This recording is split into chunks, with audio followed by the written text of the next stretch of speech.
Honorable sisters, brothers, and friends, I guess I'm touching some raw nerves because if I mention certain things, I get knocked off the air.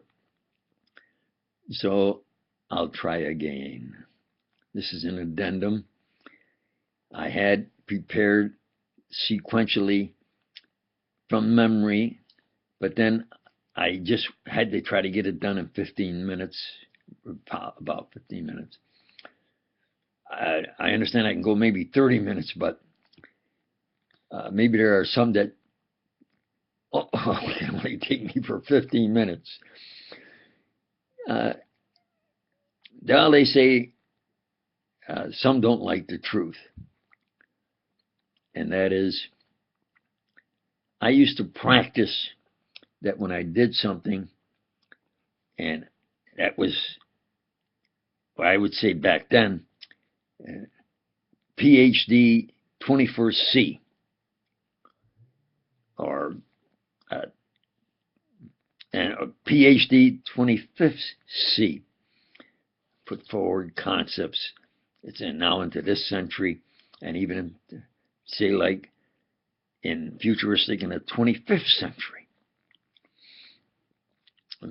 Formal thesis type work. And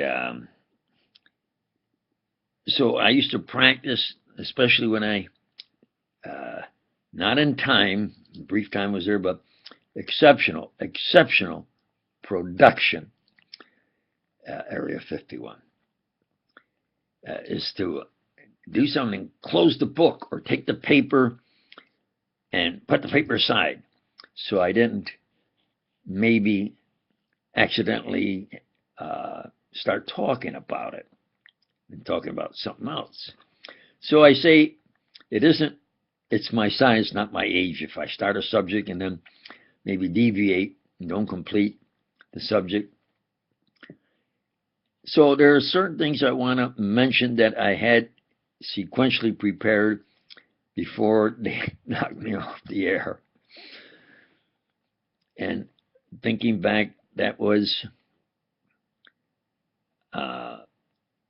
when I was in Area 51. You see, the security there is not connected with science projects. And they train them, in my opinion, you can maybe sneak into Area 51, but trying to get out. They had the orders that nobody could get out because they kept track of everybody. And the evening count, it better match, or they hustle around there. Somebody that wasn't supposed to be there sneaked in and now is trying to sneak out. So I was in a barracks, and there was a lot of activity going on, and some were taken out and some left, or whatever. So I said, well, I got to hit the latrine. And I go in there, and it was all blood. And somebody walked in and told me, don't put your head out the window. Or they had told me that. Then I walked in the latrine. So what I'm trying to say is that I'm telling the truth. England purposely split the Arab bloc. That wasteland there all the way to Gulf of Aqaba, they was given to Israel. Who gave them the right for what country and the boundaries? Do you understand what they did? And all these pious that want peace, well, the dumping of Jews into land that was of the Palestinians gave the Zionists an excuse to use them instead of their own that was there, because then they could say, look, you sent people here, now they're going to get killed. We give them a free home or something. So back us. Clever. You have to do what is by the laws of God, humanity, international law, and the indigenous Palestinians there. It's not like the Zionists claim. We're doing what the Americans did with the Indians. The Zionists say that the Arabs there are savages and they're just bringing modern people there. They're just savages. The computers they use and all that is but a decimal system. And I think that was put forward by the Arabs, I think. And their great pyramids and their mathematics and their library in Egypt and so forth. And before them, I think that was quite scholarly. So I think where they really knocked me off the air is where I said, no, because I think completed what I wanted to complete. That man's challenge is the discipline of theology. How did we get here? Why are we here? What best to do? And I have at least thesis type work answering those, raising the state of the art of the discipline of theology. Now, where I think they really knocked me off the air was that I said, well, in my opinion, the Jews will not accept Christ, so they only go by the Old Testament. The Bible, in volume and weight and so forth, about 2/3 of it is the Old Testament. Now, if they won't accept the New Testament, Jesus Christ, why should I accept the Old Testament? So the first thing I do is tear out the Old Testament and throw it away. Anything I want to know, Jesus Christ will have taught and proved it. That doesn't make them exactly where they like me. And I noticed that when they do something like yesterday was the worst day, their day is the Sabbath. But on a Sunday, the Christian day, I've noticed that's when they really seem to practice their genocide and do a lot of murdering off of others. It sure was that way yesterday, wasn't it? No. In looking at the Old Testament of theirs, they went by the belief and practice that if you were crippled or you couldn't hear or speak or see, that's because your parent or you committed a sin. It was an evil spirit or evil spirits all around. This is what they believed and practiced.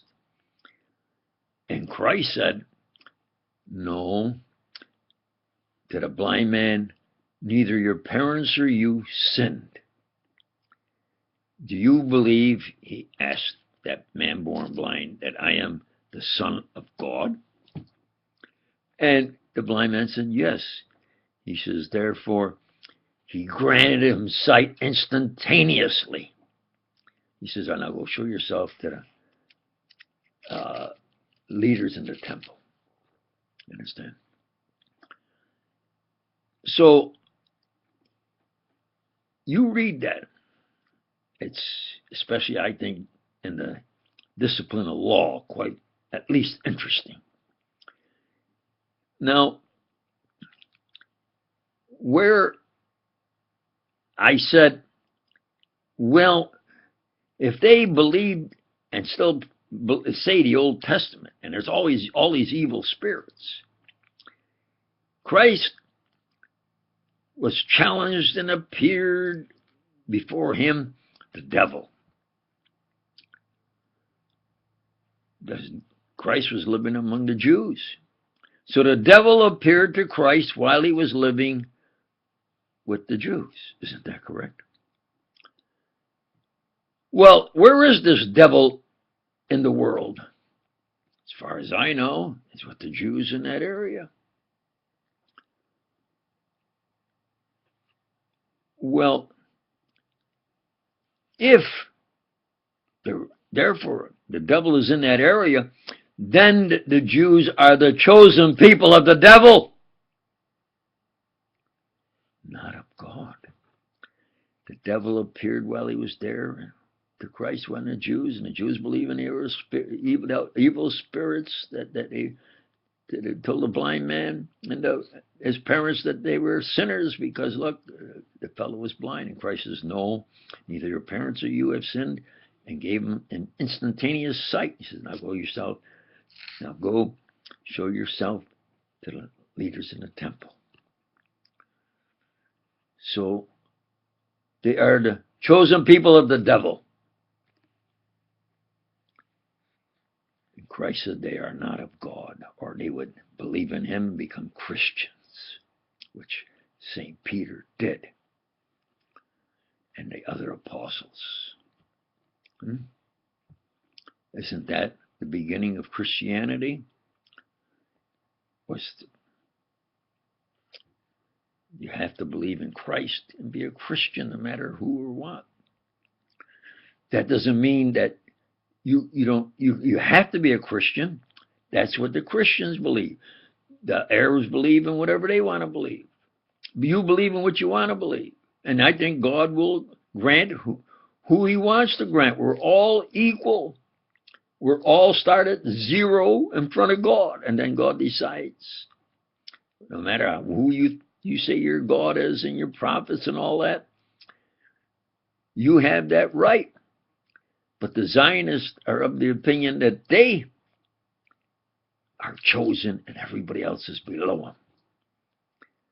When I think the reality is that they are the chosen people of the devil, and they have to be sanctioned immediately. Stop this genocide. Now, I say with emphasis, if the Zionists say that area they are at is their area and you can't go over it or they'll shoot you down because it's their area, and it's not. It's not their original area. It's the indigenous Palestinians. So they say that's their area and it's not. And they can shoot anybody down that they want to. Why can't the people in the eastern Ukraine, who said that it's their area, why can't they have their area, and it is their area? And who gives anybody the right to say it's not their area? The gangsters who forcibly took over a legitimate government because they knew they wouldn't get the national vote. Those neo-Nazis who want to go not only up to the border, but as far into Russia as they can, constantly, won't let Europe live in peace and harmony. You understand? So, who asked to go over their land? Who gave them permission to fly over their land? You understand? They got to say, well, we got to wait until anybody can come by and bomb and kill us? No. If you want to fly over their land, then you ask for permission. And as far as done to Ukraine, you smashed the western part and says, we need money. We need money. Look, it's smashed. Well, you smashed everything because you forcibly want to take it over because you knew you wouldn't get the national vote. For sure, they would have done a Republic of Eastern Ukraine and then the Western Ukraine. So why are you spending money on planes and tanks to smash the East? Because that's what the shadow government of the USA and of Europe wants. Constant conflict, consternation against Russia. They better just try to rebuild Western. And those who must help East Ukrainians. And if you want to fly over their land, then I suggest you contact them direct and say, can we fly over your land? Because you got crazy nuts from the West committing murder, flying over and bombing them, just because the shadow governments want to have that consternation and go not only up to the border, especially now with Eastern Ukraine, it knifes into Russia. And that's what they want. And that's the true facts. And I say thank you.